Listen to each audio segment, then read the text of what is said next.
सभी साथियों को नमस्कार। साथियों, कक्षा 10 राजस्थान माध्यमिक शिक्षा बोर्ड आधारित जो कि कुछ महत्वपूर्ण हम अध्याय लेके आ रहे हैं, उनके उनमें कुछ महत्वपूर्ण प्रश्नों की हल ज्ञात करेंगे, किस प्रकार आंसर निकाला जाता है।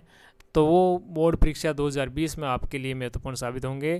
तो क्लास 10 मैथ्स में आपका हार्दिक स्वागत है मेरे द्वारा, यानी मैं गंगाधर सोनी अपने यूट्यूब चैनल गंगाधर 233 पर आपका हार्दिक अभिनंदन करता हूं। यदि आपने मेरे चैनल को अभी तक सब्सक्राइब नहीं किया है तो कृपया सब्सक्राइब करें और अपने दोस्तों को है ये वीडियो ज़रूर शेयर करें। चलते हैं, हमारा जो तीसरा लेसन है बहुपद। तो सबसे पहले हम बात करते हैं कि बहुपद क्या होती है। हालांकि ये जो परिभाषा दी हुई है मोटे तौर से है, तो उसको आपको रटने की आवश्यकता नहीं है। आप वीडियो को पॉज करें और देखें इसको, और रटने की बिल्कुल भी आवश्यकता नहीं है। मैं आपको बता देना चाहता हूँ कि मोटे तौर पर किसी चर और अचर किसी चर और अचर के विभिन्न घातीय पदों के योग को हम क्या कहेंगे, बहुपद कहते हैं। और उस बहुपद में बहुपद यानी बहुत सारे पद होते हैं, और वो चाहे प्लस में हो या माइनस में हो, उस रूप में होते हैं। गुणा में होंगे या भाग में होंगे तो वो एक ही पद होगा, अगर प्लस और माइनस में होंगे तो अनेक पद होंगे। और इसके बाद हम देखें बहुपद के प्रकार देखें, तो बहुपद की घात के आधार पर, किसके आधार पर, बहुपद की जो घात होती है उसके आधार पर हैं बहुपद के अनेक प्रकार होते हैं। तो यहाँ शब्द आ गया बहुपद की घात। तो बहुपद की घात क्या होती है?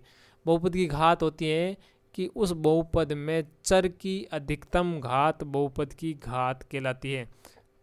जैसे यहाँ पर एक बहुपद दिया हुआ है, तो यहाँ पर चर की देखो घात अधिकतम देखें, यहाँ एक घात 0 घात है, यहाँ एक घात है, यहाँ n-1 है, यहाँ कितनी घात है, n, यानी सबसे बड़ी घात कौन सी है, n। तो ये बहुपद की घात होगी। तो जो चर की सबसे बड़ी घात होती है वही बहुपद की घात कहलाती है। चर की घात, चर की अधिकतम घात, वो बहुपद की घात होती है। तो बहुपद की घात के आधार पर है बहुपद को 2-3 जो भाग है, हम उसको महत्वपूर्ण जो हमारे काम आते हैं उसको हम पढ़ते हैं। सबसे पहले रेखीय पद, या हम कहते हैं रेखीय बहुपद। तो इसमें क्या होती है, जो चर होता है उसकी अधिकतम घात कितनी होती है? चर की जो अधिकतम घात होती है वो केवल एक ही होती है, और एक को हम लिखते नहीं है, हम घात के रूप में एक को कभी लिखते नहीं है। तो एक अधिकतम एक घात वाले चर के बहुपद को हम क्या कहेंगे, रेखीय बहुपद या रेखीय पद कहते हैं। जैसे यहाँ हम देख सकते हैं x+2, या x की जो अधिकतम घात कितनी, एक है, एक को हम लिखते नहीं है। 5x+7, या x की घात अधिकतम एक है। यहाँ ax+b, इसमें भी एक है। और ये रेखीय बहुपद का क्या होता है, ये मानक रूप होता है ax+b। ठीक है, ये सभी चर x में रेखिक बहुपद हैं। चर y भी हो सकता है, z भी हो सकता है, चर कुछ भी हो सकता है। ये केवल प्रदर्शित करने का एक तरीका मात्र है। दूसरा हम देखें द्विघात बहुपद। नाम से ही स्पष्ट है, द्वि यानी दो, जिसकी अधिकतम घात कितनी हो, 2। जिस बहुपद की अधिकतम घात कितनी हो, 2 हो, उसे हम क्या कहेंगे, द्विघाती बहुपद कहते हैं। जैसे ax² + bx + c, ये द्विघाती बहुपद का मानक समीकरण है, मानक रूप है। इसको आप बिल्कुल याद रखें, ax² + bx + c, ये द्विघाती बहुपद का मानक रूप है। इसके अलावा और भी हम देख सकते हैं x² + 4x + 4, 2y² + 7y + 3। यहाँ हम सभी जगह देखें तो चर की अधिकतम घात इसमें भी कितनी है, 2। इसमें भी चर की अधिकतम घात कितनी है, 2। यहाँ भी चर y है, उसकी अधिकतम घात कितनी है, 2। बाकी जगह या तो है ही नहीं चर की घात, या क्या है, एक घात है। तो ये जब चर की घात है अधिकतम 2 हो जाए तो ऐसे बहुपद को हम क्या कहेंगे, द्विघाती बहुपद कहते हैं। इसके बाद में देखते हैं त्रिघाती बहुपद। तो त्रिघात, त्रि यानी 3।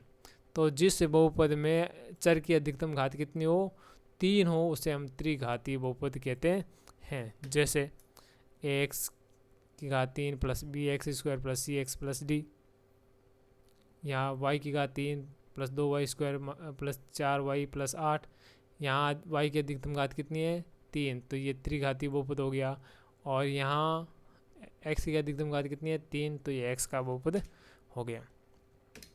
अब हम देखते हैं बहुपद का मान क्या होता है। कुछ चीज़ें बहुपद का मान, बहुपद के शून्य के, ठीक है, बहुपद के गुणांक, तो हम इसको पहले ही क्लियर कर लें तो ज़्यादा बेहतर रहेगा। तो बहुपद के मान की हम बात करें तो बहुपद का मान क्या होता है, माना कि ये कोई बहुपद है px, बहुपद है पी एक्स में चर एक्स का कोई, यानी ये जो एक्स है इसका कोई मान रख दें, कोई भी मान, यानी कि वो मान क्या होगा, वास्तविक संख्या हो, वो मान रखने पर, माना को वो मान है अल्फ़ा, रखें तो एक वास्तविक संख्या प्राप्त होती। यानी बहुपद में चर एक्स का वास्तविक मान रखने पर कोई वास्तविक संख्या हम रखेंगे तो जो उत्तर प्राप्त होगा वो भी क्या होगा, वास्तविक संख्या ही प्राप्त होगी। और ये वास्तविक संख्या क्या होती है, बहुपद पी एक्स में एक्स बराबर अल्फ़ा का मान कहलाती है। यानी जो भी हमारे पास में उत्तर प्राप्त होगा वो हम क्या, उसको हम क्या कहेंगे कि एक्स बराबर अल्फ़ा पर बहुपद का ये मान है, उसे हम एक्स बराबर पी अल्फ़ा से प्रदर्शित करते हैं। या अल्फ़ा कुछ भी हो सकता है, अल्फ़ा एक संख्या है, ए भी हो सकती है, बी भी हो सकता है, 2 भी हो सकता है, 10 भी हो सकता है, 4 भी हो सकता है। तो यहाँ जो हम एक्स का मान रखेंगे वो यहाँ होगा, 4 रखेंगे तो पी 4 से प्रदर्शित करेंगे, 10 रखेंगे तो पी 10 से प्रदर्शित करेंगे। ठीक है, तो ये बहुपद का मान हुआ। यानी बहुपद का मान यानी एक्स का कोई भी मान रखने पर जो उत्तर आता है वो बहुपद का मान कहलाता है। चर का कोई भी मान रखें और जो उत्तर आता है वो क्या कहलाएगा, बहुपद का मान कहलाता है। जैसे पी एक्स बराबर एक्स का 2 + 7x + 2, यहाँ x बराबर 1 रखने पर p1, x का मान हम क्या रख रहे हैं, x का मान 1 रख रहे हैं, तो यहाँ इसको सरल करेंगे तो देखिए आंसर कितना आया इसका निकल कर, ये आंसर निकल कर आया इसका 10। तो इस बहुपद का x बराबर 1 पर बहुपद का मान कितना हो गया, 10। तो ये जो आंसर आया है वो क्या हो गया, बहुपद का मान। और ये बहुपद का मान 10 किस पर आया, x बराबर 1 पर, इस बहुपद पी एक्स का मान कितना हो गया, 10 हो गया। तो इसे हम बहुपद पी एक्स का x बराबर 1 पर मान कहते हैं। इसके अलावा एक अन्य और बात आती है कि बहुपद के शून्य क्या है। तो बहुपद का शून्य क्या होता है, यानी कोई बहुपद है, माना कि कोई बहुपद है पी एक्स, कोई बहुपद क्या है पी एक्स, उसमें x के किसी मान रखने पर, x का ऐसा कोई मान रख दें जिससे क्या हो, बहुपद का जो मान है वो क्या हो जाए, शून्य हो जाए। यानी x का ऐसा मान रखा जाए कि वो मान रखते ही उस बहुपद का जो टोटल उसको सरल करेंगे तो उत्तर क्या है, 0 आए। तो x के उस मान को हम क्या कहेंगे, बहुपद का शून्य। यानी x का वे मान जो बहुपद रखते हैं, बहुपद में रखते हैं तो उत्तर शून्य आता है, तो उस मान को हम क्या कहेंगे, बहुपद का शून्य के कहेंगे। तो बहुपद के शून्य में हम देखें शून्यकों की संख्या होगी कितनी, एक बहुपद दिया है तो उसमें शून्यकों की संख्या कितनी होगी, ये बात भी विचारनी है। तो बहुपद में बहुपदों जो शून्यकों की संख्या वो कितनी होगी, बहुपद की घात के बराबर होगी। यदि रेखिक बहुपद है, एक घात है तो एक ही क्या होगा, शून्यक होगा। द्विघाती समीकरण है जिसमें अधिकतम घात कितनी होती है, 2, बहुपद की घात भी 2, तो शून्यकों की संख्या भी 2। तो शून्यकों की संख्या और बहुपद की घात है दोनों बराबर ही होते हैं। तो जितनी शून्यकों की संख्या होगी उतनी बहुपद की घात होगी, जितनी बहुपद की घात होगी उतनी शून्यकों की संख्या होगी। अर्थात बहुपद में चर की अधिकतम घात शून्यकों की संख्या को प्रदर्शित करती है। जैसे रैखिक बहुपद में शून्यकों की संख्या कितनी होती है, 1, क्योंकि चर की अधिकतम घात कितनी होती है, 1। द्विघाती बहुपद में शून्यकों की संख्या कितनी होगी, 2, क्योंकि चर की अधिकतम घात कितनी होती है, 2। त्रिघाती में 3, जाहिर सी बात है। अब इसके बाद में एक चीज़ और आती है कि वो है बहुपद के गुणांक। बहुपद के गुणांक होते हैं तो क्या होते हैं, तो हम देखते हैं कि बहुपद में चर के विभिन्न घातीय पदों के गुणा में स्थित अचर वास्तविक संख्या को हम क्या कहेंगे, बहुपद के गुणा कहेंगे। तो बहुपद में बहुत सारे पद होते हैं, उसमें चर के साथ में, चर के गुणा में या भाग में जो भी अचर वास्तविक संख्या हो उसको हम क्या कहेंगे, बहुपद के गुणा के हम कहेंगे। जैसे एक बहुपद दे रखा ax² + bx + c, ये चर x में एक द्विघाती बहुपद है। द्विघाती क्यों, यहाँ चर की अधिकतम घात कितनी है, 2 ये हैं। और a b c क्या होंगे, इसके गुणांक होंगे। x² का गुणांक बराबर a, x का गुणांक यानी b और अचर पद c। ठीक है, तो हाँ यह हम कह सकते हैं द्विघाती पद का गुणांक a घाती चर का गुणांक b, ठीक है, अचर पद c। तो ये गुणांक हैं जो चरों के गुणा में आते हैं, उनको हम बहुपद के गुणांक कहते हैं। अब इसके बाद में आता है हमारा जो मुख्य जो मुद्दा है, या मुख्य जो हमारी जंग है वो ये कि द्विघाती बहुपद के शून्य ज्ञात करना। एक आता है कि द्विघाती समीकरण, दूसरा आता है द्विघाती बहुपद। तो बहुपद और समीकरण में अंतर क्या है? तो ज़्यादा अंतर वाली बात नहीं है। बहुपद है वो सीधा सीधा लिखा जाता है, उसके बराबर में जीरो नहीं होता है, जबकि समीकरण में क्या होता है कि बराबर के उधर भी क्या होता है, जीरो होता है। हालांकि हम द्विघाती बहुपद या द्विघाती समीकरण के अगर हम शून्य ज्ञात करेंगे तो उसकी 3 विधियां हैं जो आपके सामने है। पहली विधि है गुणनखंड विधि, दूसरी है पूर्ण वर्ग विधि जिसमें पूर्ण वर्ग बनाकर हम आंसर निकालते हैं, और तीसरी सिद्ध आचार्य सूत्र है, वो भी काफ़ी इजी है। अगर आपको सूत्र आता है तो काफ़ी मामला इजी हो जाएगा। तो ये सभी जो विधियों में सरल है, हालांकि सबसे ज़्यादा लोकप्रिय हम देखें तो गुणनखंड विधि सबसे ज़्यादा लोकप्रिय है। सबसे पहले हम लेते हैं गुणनखंड विधि। तो गुणनखंड विधि में देखें कि माना एक द्विघाती बहुपद है एफ एक्स बराबर क्या है X square plus B X plus C. इस विधि में हम क्या करेंगे, जो मध्य पद है, मध्य पद क्या है, ये बी एक्स एक हाथ वाला पद, इसके हम ऐसे टुकड़े करेंगे, उसको इस प्रकार विभक्त करेंगे, दो भागों में इस प्रकार विभक्त करेंगे कि उनको जोड़ें या घटाएं तो मध्य पद आए। ऐसे दो भागों के रूप में इसको लिखेंगे कि जोड़ने या घटाने पर मध्य पद आ जाए, और गुणा करने पर है इन बाह्य पदों का प्रथम पद और तृतीय पद के गुणा के बराबर आए। यानी बी एक्स इक्वल टू क्या हुआ, ए एक्स स्क्वायर गुणा सी। तो ये अगर आ जाए तो हम क्या करेंगे, फिर अगली प्रोसेस से स्टार्ट करेंगे। माना मध्य पद है बी एक्स, उसको हम क्या किस रूप में लिखते हैं, माना कि बी एक्स है वो के एक्स एल एक्स है, तो हम क्या करेंगे, इस बी एक्स के एल एक्स और के एक्स और एल एक्स देखेंगे, और दूसरी तरफ हम देखेंगे जो बाह्य पद हैं प्रथम पद और तृतीय पद उनका गुणा देखेंगे, प्रथम पद ए एक्स स्क्वायर और तृतीय पद सी। तो हम देखते हैं कि ये जो प्रथम पद और तृतीय पद का गुणा और इनका जो गुणा है मध्य पद की जो दोनों टुकड़े उनका गुणा क्या होता है, बराबर होता है। इसी के बेस पर हमें इसके आंसर निकालेंगे। हमारा एक उदाहरण देखें, एफ एक्स बराबर 4x square minus 4x plus 1, ये एक हमारा बहुपद है। हम इसमें मध्य पद देखें, मध्य पद क्या आ रहा है हमारा, माइनस का 4x, बहुपद क्या आ रहा है हमारा, माइनस का, मध्य पद हमारा आ रहा है माइनस का 4x। अगर हम देखें बाह्य पदों का गुणा करें, प्रथम पद और तृतीय पद का गुणा करें तो 4x स्क्वायर गुणा 1, ये तृतीय पद क्या हो गया 4x स्क्वायर, और प्रथम पद हो गए 4x स्क्वायर और तृतीय पद कितना हो गया 1, तो इनका गुणा करेंगे तो 4x स्क्वायर। यहाँ पर जो प्रथम और तृतीय पद का जो गुणा आया उसका जो गुणांक हमें यहाँ देखना है वो कितना है, तो यहाँ पर गुणांक आया है 4, चाहे प्लस में हो या माइनस में, उससे कोई फर्क नहीं पड़ने वाला। अब हमें इस 4 के क्या ज्ञात करने हैं, विभाजक ज्ञात करने हैं। गुणनखंड की जगह अगर हम विभाजक शब्द काम मिले तो ज़्यादा बेहतर रहेगा, या भाजक लिखें तो भी ज़्यादा बेहतर रहेगा।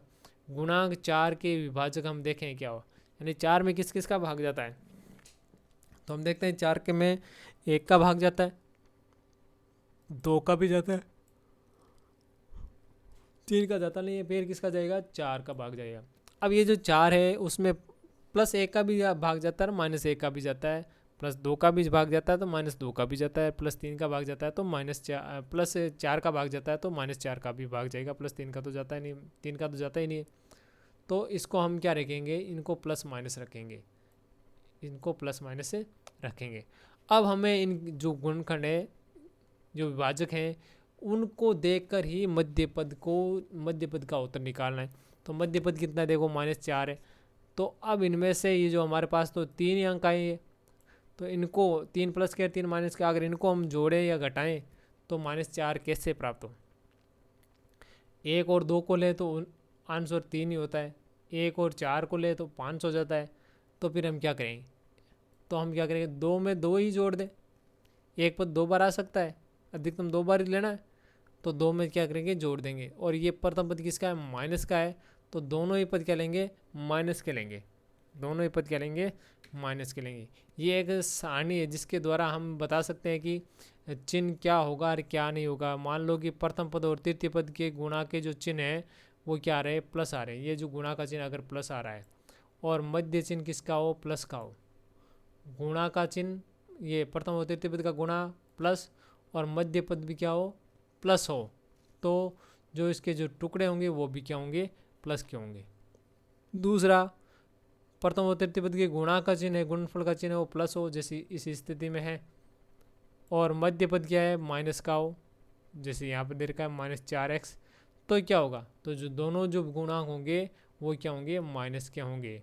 तो जैसे इसके -2x -2x क्या हो जाएंगे, -4x हो जाएंगे। और ये दोनों जो मध्य पद के गुणांक है, मध्य पद है, दोनों ही मध्य पद हैं, वो गुणांक से छोटे होंगे। यानी गुणांक क्या होगा, ये जो मध्य पद का गुणांक है 4, उससे क्या होंगे, दोनों छोटे होंगे, संख्यात्मक मान में छोटे होंगे। यदि प्रथम पद और तृतीय पद का ये जो चिन्ह है वो क्या जाए, माइनस आ जाइए, और मध्य पद का चिन्ह अगर प्लस है तो जाहिर सी बात है एक गुणनखंड प्लस होगा और दूसरा माइनस में होगा, और जो प्लस में होगा वो गुण टुकड़ा क्या होगा, बड़ा होगा। और अगर मध्य पद माइनस में है और मध्य पद का चिन्ह भी माइनस में है तो -2 उसके दो टुकड़े होंगे, एक माइनस का और एक प्लस का, और उसमें माइनस क्या होगा, बड़ा होगा। तो ये ध्यान रखना है थोड़ा। आप इस सारणी के माध्यम से भी समझ सकते हैं, और सारणी की अगर आपने एक बार समझ लिया तो सारणी की आवश्यकता भी नहीं पड़ती है। आगे हम देखते हैं मध्य पद हमारा था 4x है, 4x को हम क्या लिख सकते हैं, -2x प्लस -2x, यानी -2x -2x लिख सकते हैं। अब इसको हम रिप्लेस कर देंगे, 4x square -4x plus 1 equal to 4x square -2x और -2x प्लस 1। यहाँ पर हम देख कर दो की जोड़ी बना ले देंगे और उसमें कुछ कॉमन लेंगे। यहाँ हम देखें क्या कॉमन आ रहा है, यहाँ जो कॉमन आ रहा है 2x कॉमन आ रहा है, 4x इस 2x में 4x स्क्वायर और 2x में 2x कॉमन आया, 2 का भाग 4 में 2 बार गया, x स्क्वायर में x का भाग x बार, -2x में 2x का भाग 1 बार। और इधर यहाँ हम देखें, यहाँ जो चिन्ह क्या है, माइनस का, और ये लास्ट वाला चिन्ह क्या है, प्लस का। तो अगर ऐसा है तो यहाँ पर हम चिन्ह क्या लेंगे, माइनस का लेंगे। तो माइनस का लेंगे, दोनों में कुछ कॉमन नहीं आ रहा है इसलिए हम क्या करेंगे, एक कॉमन लेंगे, दोनों का कॉम्बिनेशन क्या होगा, एक होगा। और इस प्रकार हम देखें क्या है, 2x -1 आ जाएगा, क्योंकि ये माइनस बार आने से ये चिन्ह क्या हो जाएगा, ये प्लस से माइनस से हो जाएगा। अब हम देखते हैं दोनों में 2x से -1 ये जो कोष्टक है वो कॉमन आ रहा है, तो बच के क्या, इधर से 2x है, इधर से -1, तो दोनों ही गुणनखंड क्या है, सेम है।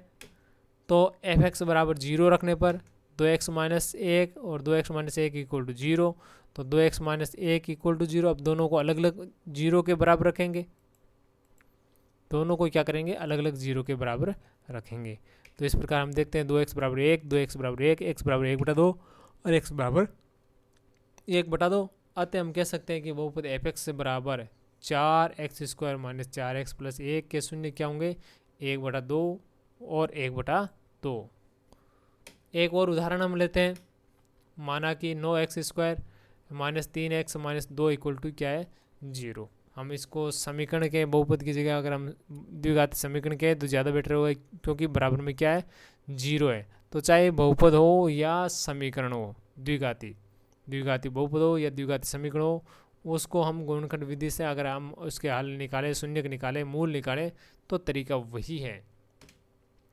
तो हम देखते हैं प्रथम और तृतीय पद, प्रथम पद है 9x स्क्वायर और तृतीय पद है -2। तो माइनस के चिन्ह को विशेष तौर से ध्यान रखना है, उसको साथ में रखना है, -9x स्क्वायर गुणा -2, तो ये एक माइनस का क्या हो गया, 18x स्क्वायर हो गया।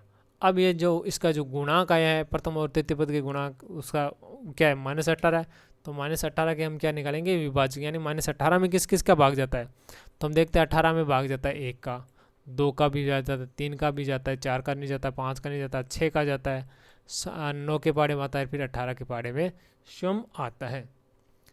तो और ये जो मान होंगे वो सारे क्या होंगे, प्लस माइनस होंगे, यानी दोहरे मान होंगे। अब मध्य पद देखें, मध्य पद क्या था हमारा, -3x, मध्य पद क्या था हमारा, -3x।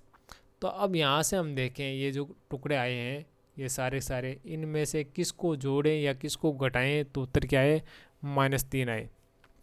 तो हमें सबसे पहले ये देखना है कि जोड़ने घटाने पर -3 आए। तो हम देखें 2 और 1 को जोड़ें यहाँ, तो -3 आ जाता है, परंतु इनका दोनों का गुणा क्या हो, 2 एकम 2 होता है, परंतु उत्तर क्या आना चाहिए, -18 आना चाहिए। नहीं हो रहा है।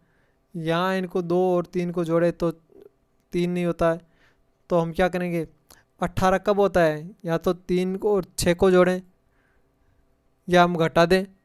जोड़ने पर तो 9 हो जाता है, परंतु घटाएं तो 6 - 3 = 3 रह जाता है, और गुणा करें तो 18 हो गया। 18 है, गुणा में 9 के साथ में भी आता है, परंतु 9 को 2 से गुणा करें तब क्या हो गया, 18।